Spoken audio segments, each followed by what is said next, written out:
We proudly welcome the world-class equestrian artist Samantha Sherry as sponsor of the How to Love It podcast.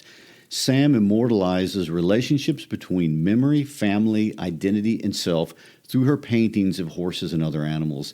We invite you to visit her website, samanthasherry.com, and look through her portfolio. Her work is brilliant and emotionally compelling. You may be looking to commission a work of your pet, or you may be just looking for an original piece for your home. You will not find a more talented artist anywhere in the world. So let me say that again, samanthasherry.com. Thanks, Sam, for the beauty of your art and for supporting us. By the way, if you do choose to purchase a Samantha Sherry original, tell her Gary and Christy sent you. We'd appreciate that as well.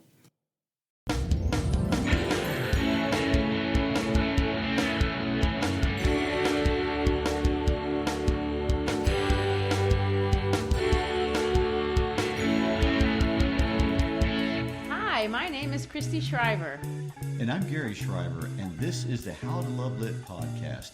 Christy is a national board certified English teacher, as well as an advanced placement language teacher and international baccalaureate literature teacher. And Gary is an APIB psychology and history teacher, a guitar player, as well as my husband. Before we get into another timeless classic of American literature, Raisin in the Sun, I do want to bring up another fun fact. I hope you've been listening to our podcast from the beginning, and if you have, I hope you've noticed the evolution of our process. Hopefully, we're getting better and better in our delivery, and that's a little beside the point, but I was wondering if you've noticed our music.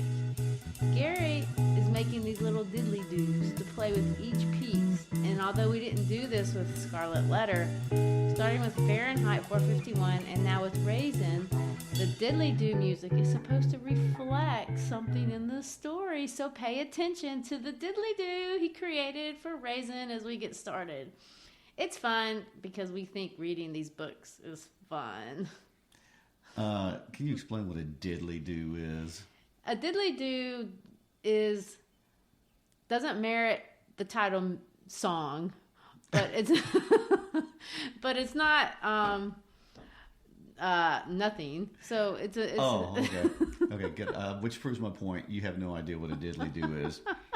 It's actually just background music, interlude music. Nothing more complicated Don't than insult. that. I think diddly-do is a new word and it should be incorporated. Okay. Well, anyway, it's fun. Now, Raisin in the Sun is a particularly important book historically, but in some ways there has never been a book so utterly American in its expression.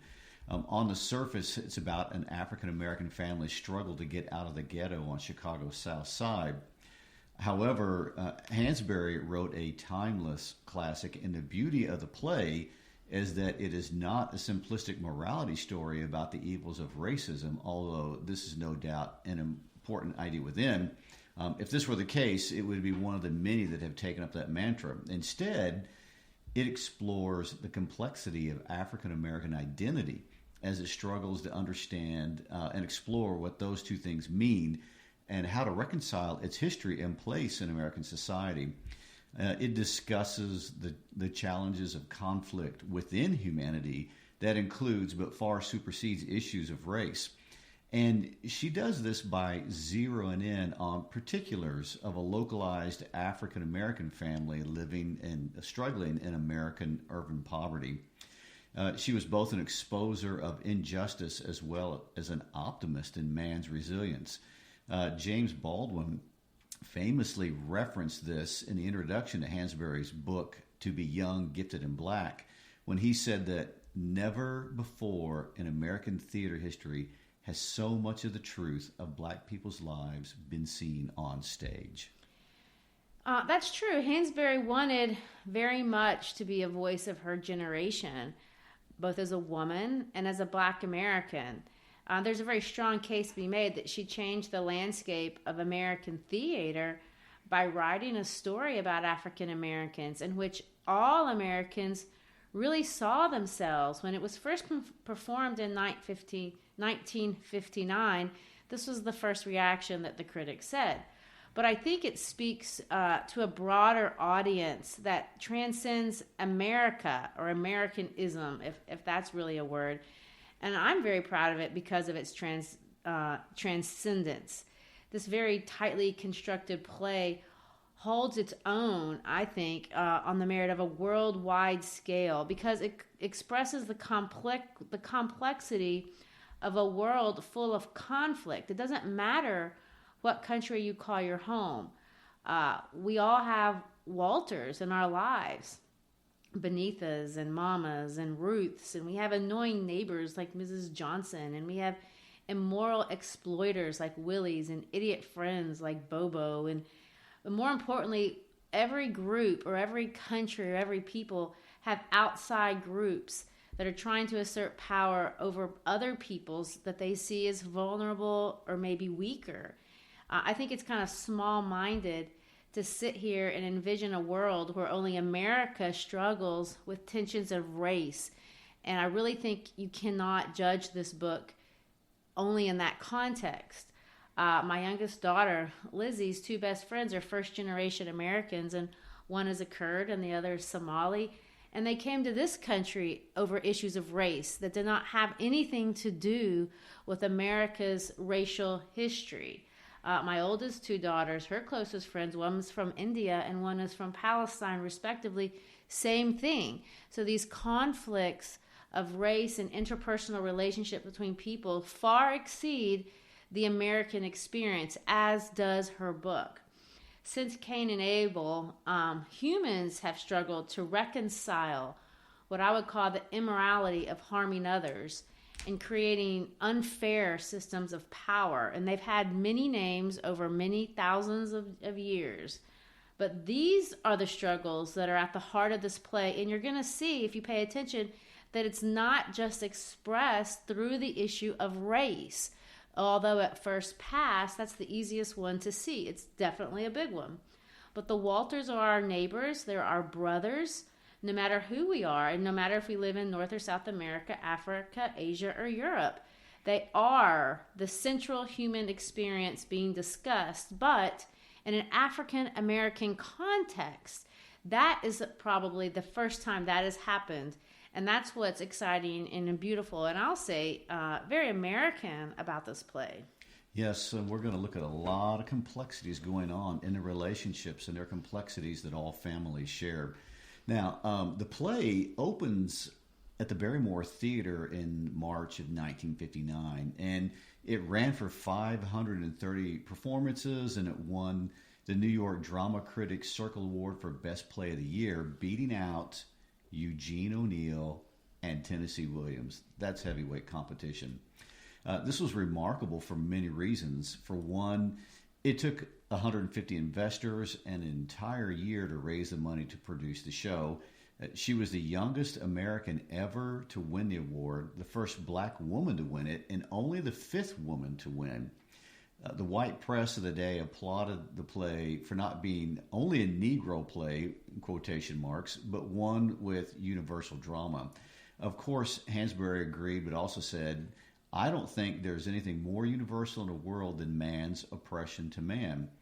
And this, of course, is the paradox you're talking about, Christy, because she's saying, yes, it's about the universality of man, but it's also about the African-American experience. It is both of these things simultaneously. She further explained that one of the most sound ideas in dramatic writing is that in order to create the universal, you have to pay great attention to the specific. I really think that is her genius, and she truly understood. That's a very theological and philosophical idea.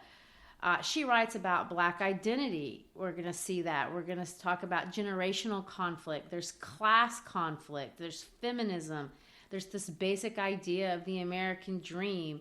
And she's making insightful and independent arguments about each one of these things. And she does it very seamlessly and really inoffensively. To use her own words, one time she described William Shakespeare, and she said that he showed, and this is her quote, genuine heroism which must naturally emerge when you tell truth about people. And I feel like that's the same thing that you can say about her. Contemporary Rabbi Lord Jonathan Sacks said in a lecture at Cambridge that I wish I could have said I went to it, but I heard the podcast. But he says this, and I think this is a really important thing to understand as you read this play. Human life is a fugue between our commonality and our differences. If we were completely different, we could not communicate. If we were completely alike, we'd have nothing to say. He went on to argue that we need both. We need the universals and we need the particulars. I think that's exactly what Hansberry has done. And we're going to come back to this very important idea over and over again as we discuss her life and her work. She's able to encapsulate the universality of her theme in the particulars of this particular context. So, Gary, let's talk about the context. What is the world of Lorraine Hansberry? Well, I'm going to stick particularly to the 1950s. Of course, she's born in 1930. And we're not going to go back into the 30s and the 40s. We're going to go to the 50s because the book is the product most directly of that decade. So I want to pull some things out of the 1950s. And so the play is a product of this rapidly changing American society of the 50s. And remember, this is post-World War II. We've entered into the most rapid cultural change that the nation's ever seen directly because of the war. So it's a time of cultural crossover. In the 50s, it's so interesting. There were so many points we were looking to have crossover between black and white culture. One of the biggest examples of that is Elvis Presley, as they were looking for a white boy that could sing black music, and he was the crossover. And Maybe say huge. He's a Memphis boy. Yes, you can. Jazz music was growing in popularity, and jazz was it provided this crossover atmosphere for black and white culture. Lorraine is married to a white man, which is highly unusual, but part of that crossover effect. The audiences coming to her play were racially mixed. Black audience goers were showing up in record numbers for the first time because of this play. And so those are some direct effects of the play, but this milieu of the 1950s, some really important things were going on. Obviously, it's a very important decade for the civil rights movement. By 1948, the military is desegregated, which is seen as kind of the opening shot of federal approval of integration. Also, at the same time she's creating these characters, we finished the Korean War, which was traumatic in its own right with the American public. We are knee-deep in McCarthyism during this time period. By the time we're ending and finishing up the Korean War, we're right on the heels of jumping into the Vietnam War. By the mid-1950s, we're helping the French out in Vietnam in an advisory role, and that role grows all the way as we move towards the 60s. But in 1954, along with this initial involvement in Vietnam, we have the Brown versus Topeka Board of Education case, which immediately impacts public schools across the nation. And it's seen as a challenge of the federal government versus states' rights. And that's going to be a constant theme, the power of the federal government dealing with states. What did the federal government say? The federal government is going to weigh in on the side of desegregation and civil rights. And what you end up with are states who are resisting the implementation of federal laws. And actually, the core of the civil rights movement is enforcement of the 14th and 15th Amendments. They were amendments that were 100 years old by the time this book is, well, not quite 100, but they were almost 100 years old, but not being enforced in many states. And so that's the germination of that civil rights movement, is using the power of the federal government to force the states to support these things. Well, I think it affects her that particular point affects her very personally. You said she was born in 1930. She was the fourth kid, 7 years younger to the next youngest one. And I was pulling out some stuff out of her biography that was, really collected by her husband, her ex-husband, after her death. But in it, she says that her childhood was very happy in Chicago, although her family wasn't very affectionate. They were extremely affluent. Carl Hansberry founded the Lake Street Bank. He founded the first bank, one of the first banks for blacks in Chicago, and he was a very successful real estate investor. So she came from a very wealthy black family, but because of the segregation that you're talking about, she didn't go to the nice schools that other, white kids were going to. She had to go to the black schools, which were generally poorer and had worse facilities and bad books and all those kinds of things. And they didn't live, of course, in the nice part of town. The black part of town was predominantly poor, although there were nice homes. I'm sure she had a nice home. I haven't seen the picture of it. But, her dad clearly was not happy with the way that his future was being restricted. And so he decided to blow that up. He did this crazy thing with some of his real estate buddies, and they secretly bought a house on the corner of 413 East 60th Street and South Rhodes Avenue, which was in a white neighborhood, and then they moved in and sued together with the NAACP to end Chicago's restrictive covenants. Now, this is interesting because this is what happens in the play. Somebody moves into a white neighborhood. But unlike the play, we follow it through. It took him 25 years, and he spent a lot of his own personal money. But he got this case all the way up to the Supreme Court, and he won. It's a famous case, Hansberry versus Lee. And ultimately, they were able to open up 30 blocks of South Side Chicago for African Americans to live in. However, Hansberry, when she talks about this in her book, it's not a positive experience. And what the family had to pay was a horrible price. They moved out of the black community where she had friends and was safe. And she went into this white neighborhood that she describes as hellishly hostile. She said, I'm going to quote her, there were literally howling mobs surrounding her house. And they would throw stuff at them. And one of the bricks that they threw through the window almost killed her when she was 8 years old. So she can vividly remember that. She'd have to walk to the black schools, and on her way, she was spit on, cursed, and pummeled from her white neighbors. And this is during her early formative years. Her mother desperately patrolled the house at night with a loaded German Luger while her dad was in Washington, D.C. at the Supreme Court, protecting the children from potentially people that were going to come in and, of course, shoot at them, which I don't think happened. But in an article or a letter to the editor from the New York Times dated 1964, Hansberry says that what this event did to her own family is that it caused her dad basically to die early. Well, that's interesting because that comes right in the middle of where we're going with the 1950s. By the time we hit 1955, she is a young woman in her mid-20s. She's in her formative part of her writing, and 1955 is a huge year. That's the year Rosa Parks is arrested. That's the year that the Montgomery bus boycott is organized and Martin Luther King begins to come to prominence. But the thing that stands out in 1955, if you're from Chicago, is the Emmett Till murder. Emmett Till was a teenage boy from Chicago that one summer had gone down to visit relatives down in Mississippi and was murdered while he was there. And his murder was particularly gruesome. And his mother, when they brought the body back, had an open casket so the world could see how badly mutilated her son had been by the people down in Mississippi. And these are the things right in the middle of her formative writing. All these stories are churning. And not only that, there's a subtext of a Cold War going on.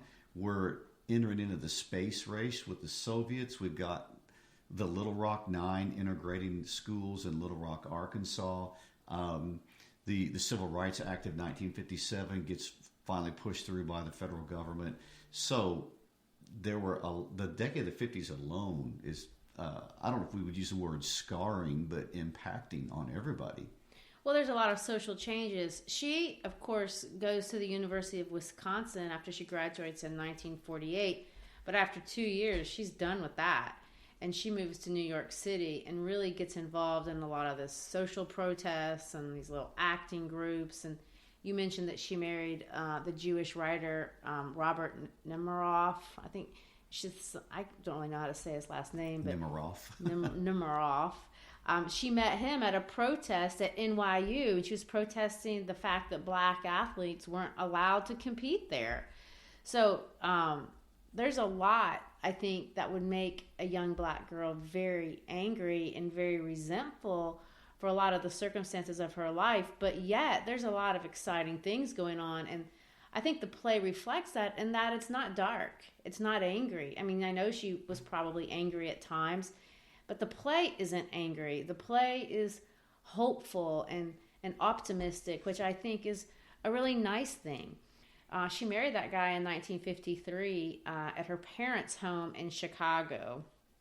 And of course, he was the one that encouraged her to get into playwriting, because before that, she had been a journalist for a local journal there in New York. They actually divorced before her death, but they were always really, really close.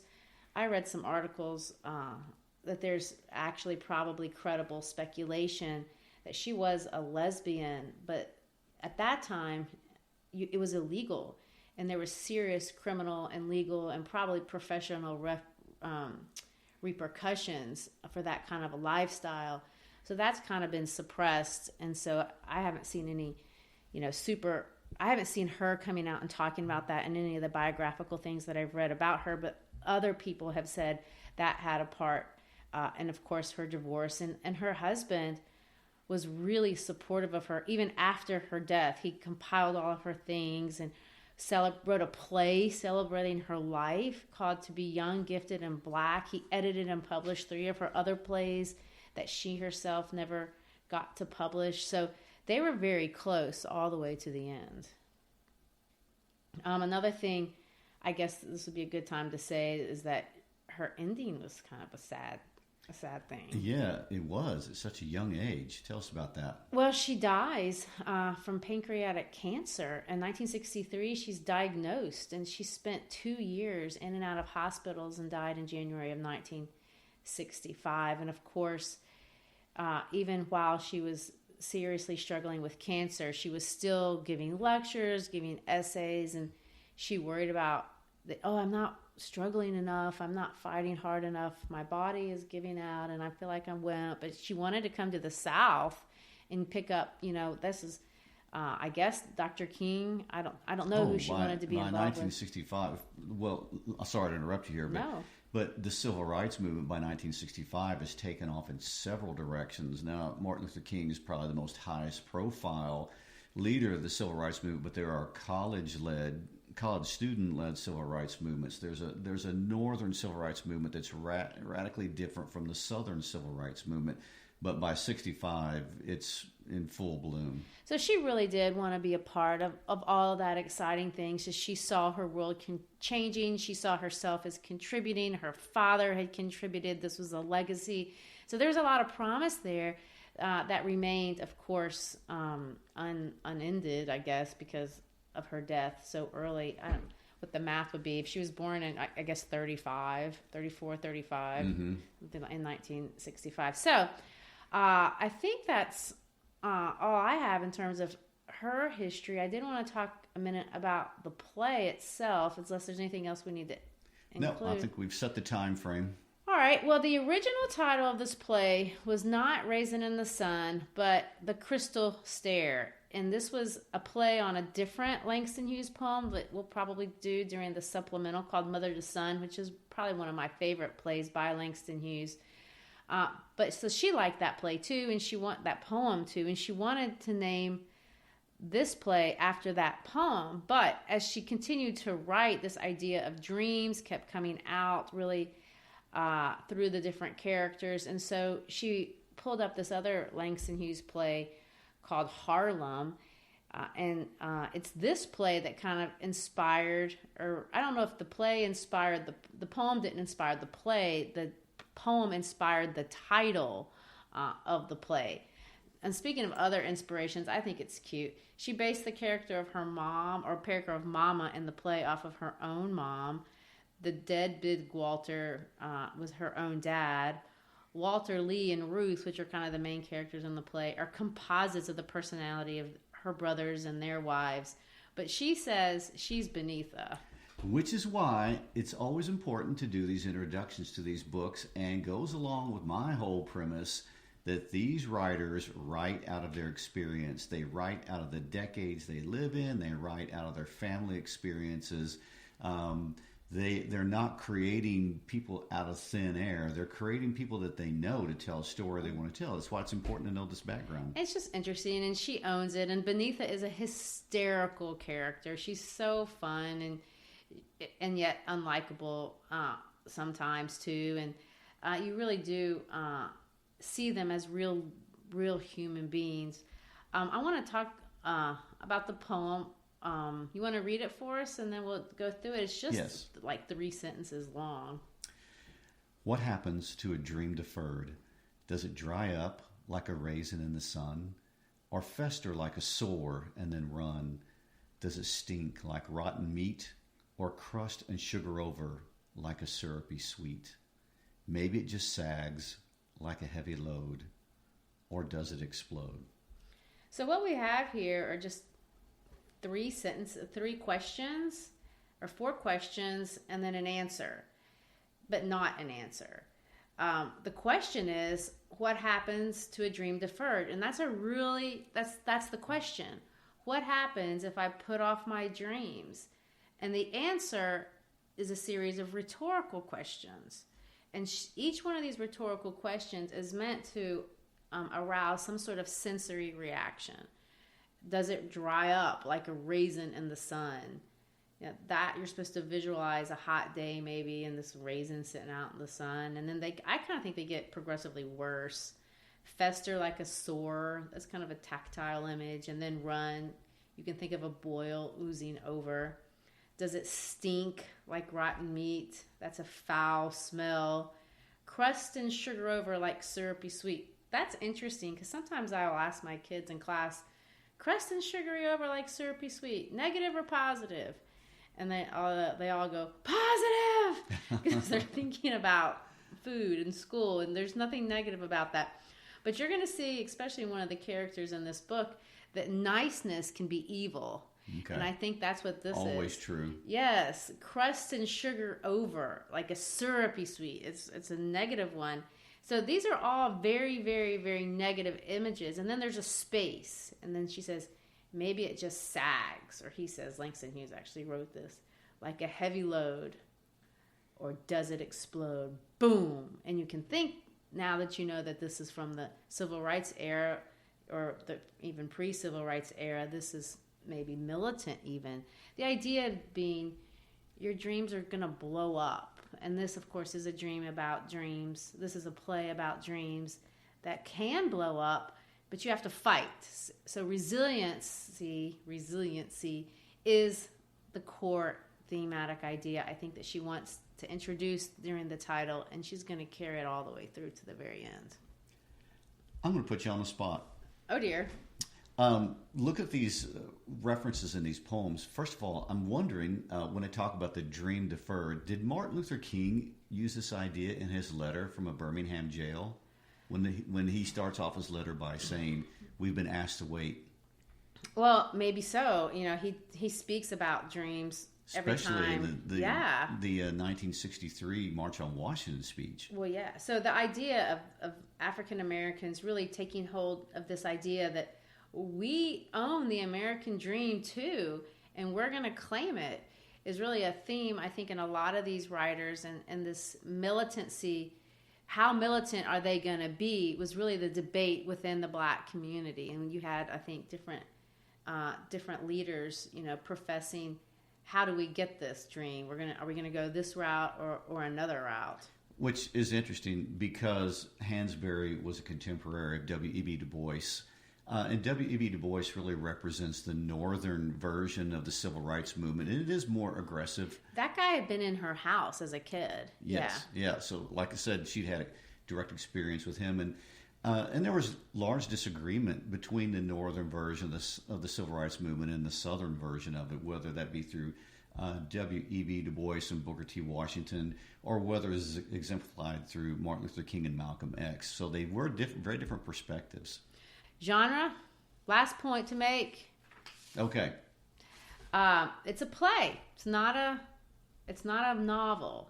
So that means there's no narration. Everything is going to be either dialogue or stage directions, which, of course, both are important. It's a 3-act play. Now, 3-act plays are unique. They're different than maybe 5-act plays or 1-act plays.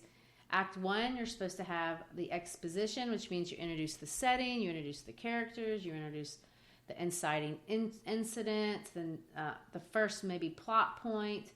Act 2, you're going to get all the complications. There's going to be some sort of reversal of fortune, meaning things are going to look terrible. And then, of course, Act 3, you're going to get the climax, and everything is going to conclude and reach a state of calm, hopefully, by the end of the play. So this is a very classic strategy, and she uses a very classic approach. It's exactly what she does. Act 1, we're going to meet this family. We're going to introduce this insurance check, so the family gets $10,000 of insurance money. By the end of Act 1, really we see the dispute, and it looks like Walter's not going to get the money. Walter wants the money. The son wants the money. He has a dream that he wants to fulfill, and it's going to take this money. In Act 2, we're going to get all these obstacles and conflicts between these people. And, of course, at the end of Act 2, we find out that the money's been stolen, at least part of it, and they've bought this house, and the white people don't want them to move into this neighborhood.